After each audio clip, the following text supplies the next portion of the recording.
আমরা এটা বিশ্বাস করি যে সমাজের মানুষ যদি আর্ট লিটারেচার কালচারের মধ্যে ইনভলভড হয় তাহলে তাদের জীবনযাপনটা অনেক সুখের হয়। ওদিকে একটা সুযোগের অভাব রয়েছে বলে মনে করেন এই রাজ্যে বা এই শহরে বিশেষ? এখানে মূলত আমাদের উদ্দেশ্য হচ্ছে শুধু শিল্প বা ছবি নয়, যারা ভালো গান করছে, যারা বিভিন্ন ভাবে মানে চোখে পড়ার যোগ্য, তাদেরকে তুলে ধরার একটা প্রচেষ্টা। নমস্কার, আপনারা দেখছেন হাও, আমি সঙ্গীতা রয়েছে আপনাদের সঙ্গে। কোনো রাজনৈতিক প্রেক্ষাপটে নয়, হাও এবার পৌঁছে গিয়েছে শিল্প প্রদর্শনীর মাঝে। KIFALCর এক্সিবিশনে আমরা রয়েছি এবং শিল্প কিভাবে জীবনের কথা বলে, জীবনে চলার পথে কিভাবে মানুষকে মোটিভেট করে, ঠিক সেই কথাই তারা তুলে ধরেছে এই এক্সিবিশনের মাধ্যমে। অবশ্যই আমরা উদ্যোক্তাদের সঙ্গে কথা বলবো, তারই পাশাপাশি শিল্পীর সঙ্গে কথা বলবো যাদের চিত্র এখানে প্রদর্শিত হয়েছে, তারই পাশাপাশি কালচারও এখানে রয়েছে। কথা বলবো কিভাবে তাদের এই চিত্র প্রদর্শনীর মাধ্যমে কি বার্তা তারা দিতে চাইছে সমাজে। আমরা সারা বছর ভরই দেখি কোথাও না কোথাও মানে শহরের এরকম এক্সিবিশন চলেই। তো এই যে চিত্র প্রদর্শনী বা কালচার, এই এক্সিবিশন করার আপনাদের উদ্দেশ্যটা কি? দেখুন, আমাদের একটা লার্জার পার্সপেক্টিভ আছে এইখানে। এটা শুধু এক্সিবিশন স্পেস না, এখানে আপনি দেখতে পাবেন বইও আছে। আমরা আর্টস অ্যান্ড কালচারটাকে টোটালিটিতে ধরতে চাইছি।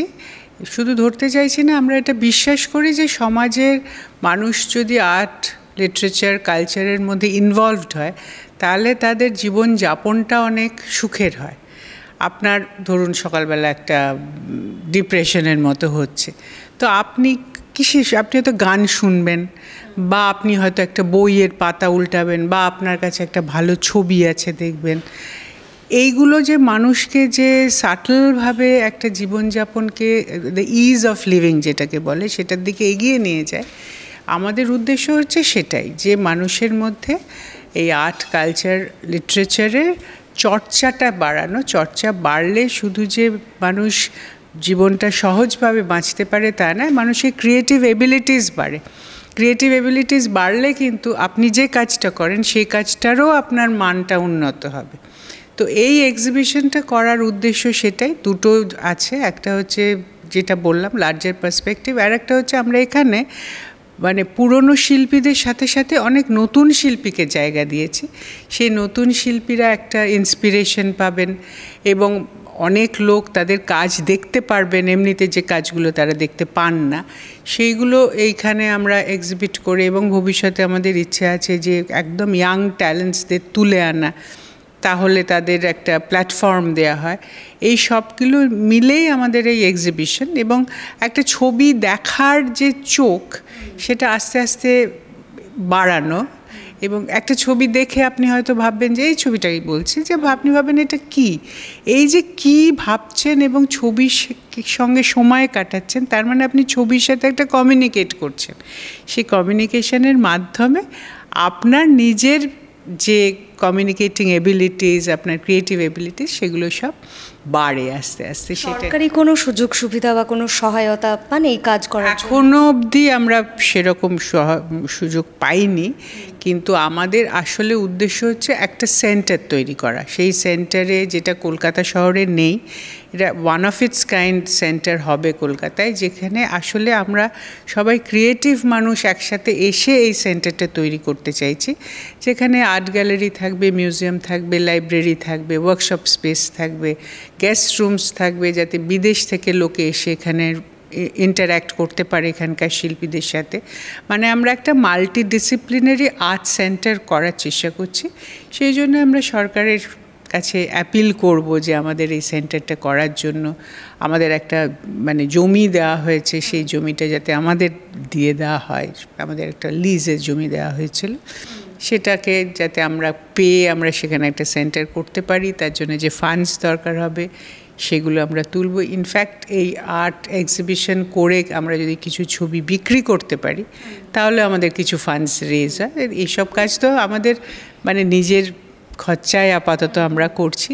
সরকারি সাহায্য পেলে তো নিশ্চয়ই আমাদের অনেক বেশি আমরা এগিয়ে যেতে পারবো। এরকম এক্সিবিশনের আয়োজন কি মানে প্রায়শই করে থাকেন নাকি? এটা তো আমাদের নতুন হয়েছে এই জায়গাটা, এটাই আমাদের প্রথম এক্সিবিশন। এবং এর আগে আমরা একটা এক্সিবিশন করেছিলাম অন্য এক ICCR-এ অনেক বছর আগে। তো সেইটা জাস্ট এক্সিবিশন মানে যে শো ছিল, মানে সেলিং ছিল না। এটাতে আমরা বিক্রিও করছি এই কারণেই আপনাকে বললাম যে আমাদের কিছু ফান্ডস রেজ হবে, তাহলে আমরা ওই সেন্টারটা, বড় সেন্টার যেটা, সেটা আমরা করতে পারবো। সেটা সমস্ত রকমের আর্টস অ্যান্ড কালচারের অ্যাক্টিভিটি সেখানে করতে পারবো, স্কলারশিপ দিতে পারবো, এইসব আমাদের শেখানোরও সেখানে কাজ হবে, ওয়ার্কশপস হবে, শেখানো হবে। আমাদের একটা ডিজাইনের স্কুল করার প্ল্যান আছে।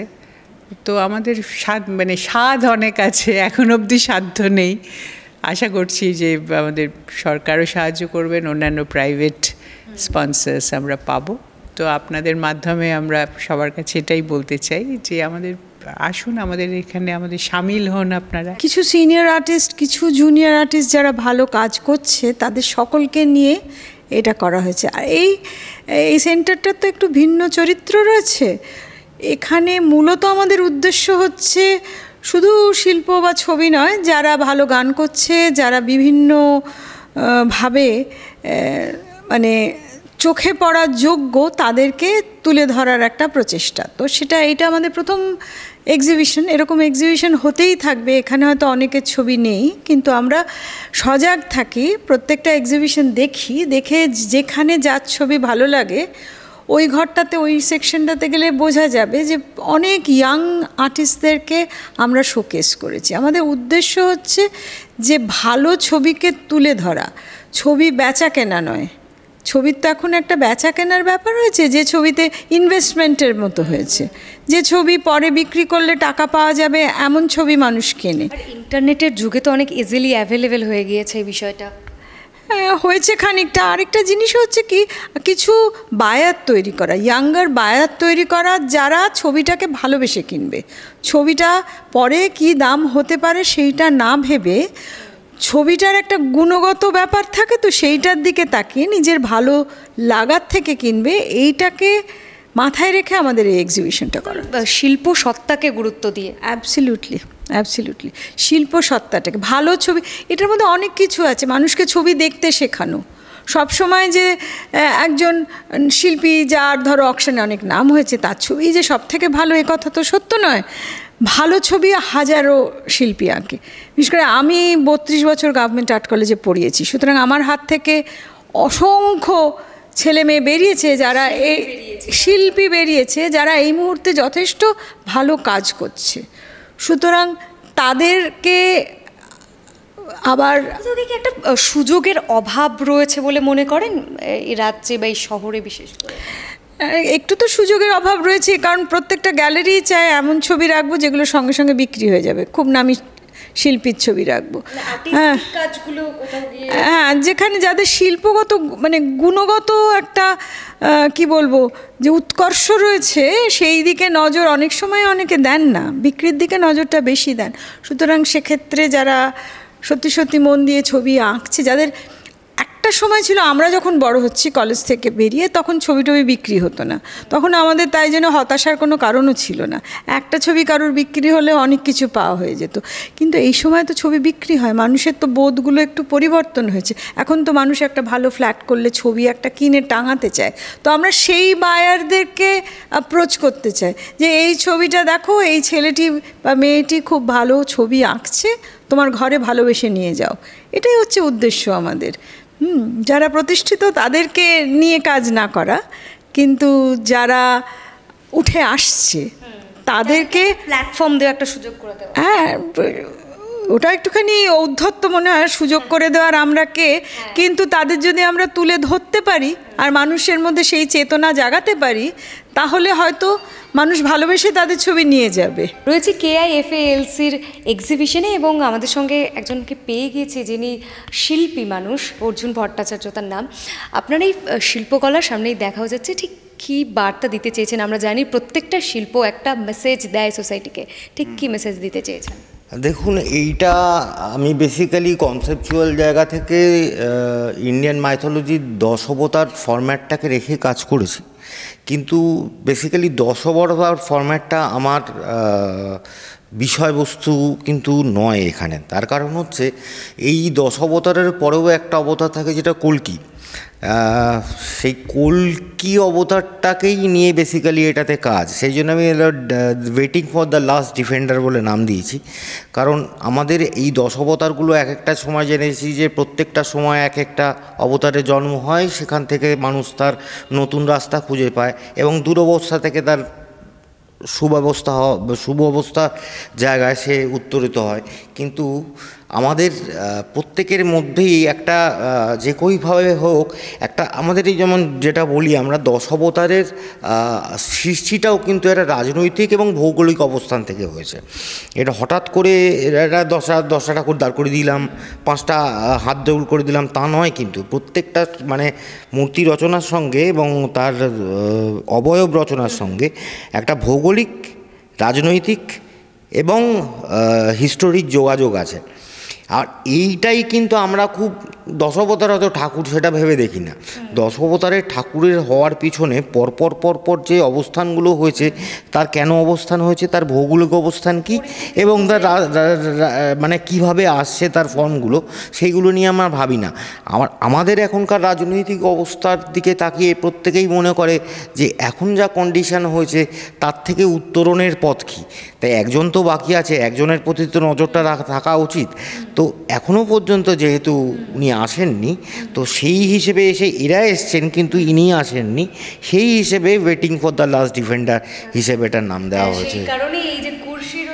হ্যাঁ, মানে ফাঁকা চেয়ার, মানে তিনি এসে বসবেন, আমরা হয়তো পরবর্তী আরও মানে কি বলবো, পরবর্তী প্রজন্মকে আরও উত্তরণের পথে দেখতে পাবো এইভাবে। ডিপ মেসেজ হাও যেহেতু পলিটিক্যাল কন্টেন্ট করে, সেই জায়গায় গিয়ে আমি ভাবতে পারিনি যে এরকম একটা মানে এক্সিবিশনে এসেছি যেখানে এত শিল্পের প্রদর্শনী, তার মাঝখানে সত্যি একটা পলিটিক্যাল বার্তা এইভাবে তুলে ধরছেন। সত্যি মানে আমার পার্সোনালি খুব ভালো লেগেছে, অনেক অভিনন্দন। ধন্যবাদ। আর লোকজন দেখুক। আর প্রত্যেকেই সবথেকে বড় কথা কি, প্রত্যেক শিল্পী নিজস্ব ভাবনা চিন্তা নিয়ে কাজ করেন। এবার দর্শক কীভাবে রিয়্যাক্ট করছে সেটা বোঝা খুব মুশকিল, সেটাদের সঙ্গে রিয়্যাক্ট করাটাও খুব দরকার আছে। কারণ শিল্প যতক্ষণ না সার্বজনীন হচ্ছে, মানুষ বুঝছে শিল্পের সঙ্গে একটা অদ্ভুতভাবে রাজনৈতিক যোগ আছে। যত মানুষ শিল্পের সঙ্গে জড়াবে তত তার রাজনৈতিক সহাবস্থান এবং তাদের দেখা এবং ভাবনা চিন্তাগুলো আশা করি সুস্থতার দিকেই যাবে। হিসাব না কষে যদি মানুষ খুব মানবিকভাবে ভাবে, তাহলে মনে হয় দেশের, রাজ্যের অবস্থা আরও উন্নত হবে।